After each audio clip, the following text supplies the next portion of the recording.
Hi, ako si James. Kulot ako, pero may pangarap na pumayat. Kaso hindi ko pa alam kung kailan ko makakamit yun. Kaya tara, samahan niyo ako sa day 19 ng daily vlog ko. Ito yung magsimula, body check. So, ganun pa rin naman, bilog pa rin ang mukha ko, bilog pa rin ang tiyan ko. Ngayong araw na to, ay abala pa rin kami sa paggawa ng arcade machine box. So, itong ginagawa ko is TV framing. At medyo matrabaho to kasi marami talagang putol to. Importante mga kabilog na familiar ka sa woodworking at knowledgeable ka dito sa ginagawa mo kasi proseso kasi ang paggawa nito at pabusisi.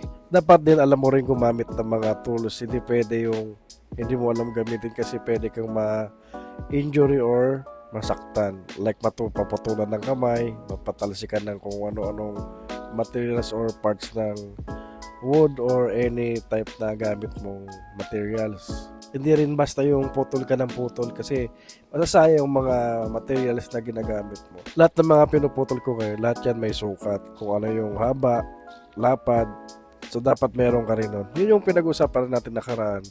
Importante yung pattern. Kumbaga yung asset mo kaya ka makabuo ng isang produkto.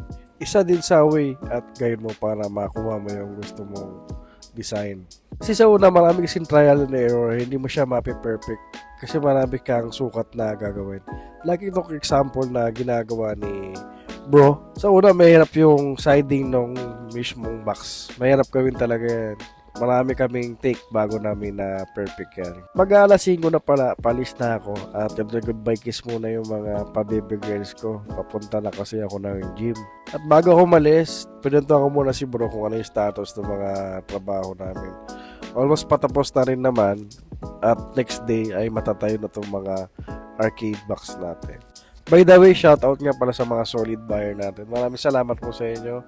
On process na po yung mga orders nyo, ginagawa na lang namin. Tapos namin as soon as possible. Kung hindi ka pa nakapalaw dito sa page ko, Big James TV, follow niya na para updated kayo sa mga videos na ilalabas ko. At sa mga interested naman at gustong mag-inquire, follow niyo na rin yung isa kong page, Gigabits Tech. So, nandun lahat ng mga transaction ko at mga build ko na arcade machine. At ayan, nakarating na tayo dito sa may TSP Montalban. For today's workout nga pala kabilog is lower body. Importante mga kabilog na consistent ka rin sa pag-gym mo. Example na lang kung may training program ka. Depende naman sa training program mo yan kung 5 times a week ka, 4 times a week. Basta importante, sundin mo yung training program mo at tapusin mo.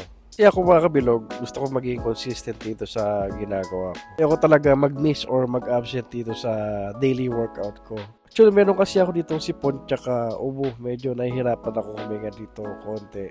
Kaya yung boses ko parang ipit ngayon. Naghihinayang kasi ako sa araw pagka hindi ako pumasok tsaka hinahanap ng katawan ko. Pero mga kabilog, huwag nyo gagayahin yung ginagawa ko. Kasi nasa sa akin naman yan kasi kaya ko para magawin kahit masama konti yung pakiramdam ko. Pero pag di nyo talaga kaya, huwag nyo nang pilitin. Magpahinga na lang muna kayo at bumawi na lang kayo sa susunod na araw. Para sa akin kasi, importante na sa akin itong daily routine ko.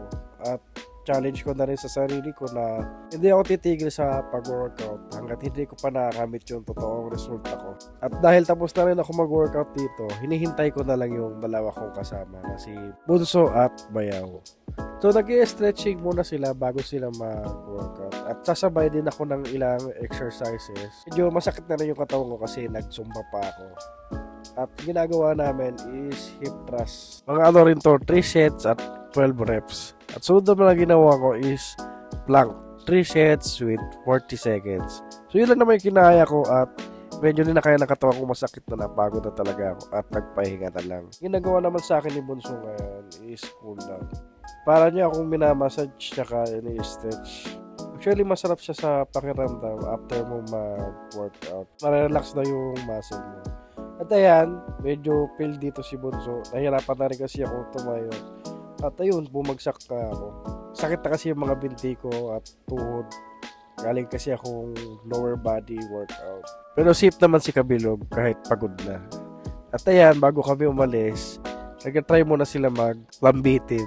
Una naman na si Bunso, titignan niya kung kaya. Kaso, tingin ko hindi pa kaya ng katawan niya.